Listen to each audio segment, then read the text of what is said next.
To discuss this all-important holiday is Pastor Femi ENIGBOKAN, who's a Christian cleric in one of the popular churches here in Lagos. Thank you for joining us on The World today. Thank you. Good evening. Good evening and happy Easter. Same to you. Well, you did see the reports.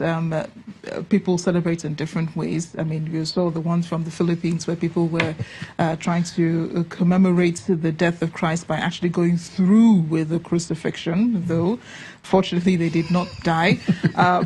But what's the significance of celebrating the death and resurrection of Christ, and how should it be celebrated? Okay, thank you. So earlier today, somebody sent me a text message saying happy holidays, and I said, whoa, has it gotten that bad? Why are people saying happy holidays? Now, what's the significance of Easter? First and foremost, Christ's victory over death. We're celebrating Christ's victory over death. He died, and on third he rose again. Secondly, it's a fulfillment of the scriptures. The Bible says, for God so loved the world that he gave his only begotten son, that whosoever believeth in him shall not perish but have everlasting life. So we're celebrating that everlasting life, victory over death, and also ushering us into a new dispensation of victory, a new dispensation of the Holy Spirit, a new dispensation of power. So that's real significance, victory over death, and all these things there. Christianity is one of the major religions in the world, and you find people who are Christians in some far-flung areas, even in Syria, where there is a civil war going on that's lasted almost 7 years. What's the sort of message that comforts people at this period of time, especially in areas where there's lots of fighting going on and there's crisis? Okay, for me, first and foremost, love, because the message of Christ is the message of love. The Bible says in 5:8 of Romans, says, for God commanded his love towards us, that while we're yet sinners, Christ died for us. Love covers the multitude of sin. Love is patient. Love is kind. So first and foremost, love.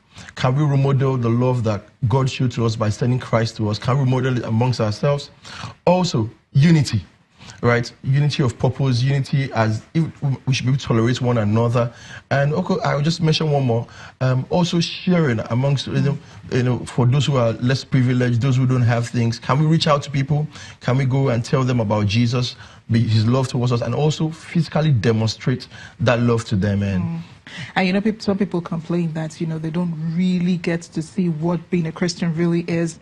Many people say they're Christians, but a lot of people have complaints. They think, oh, you're supposed to do this, you're supposed to do like this, you're supposed to do like this.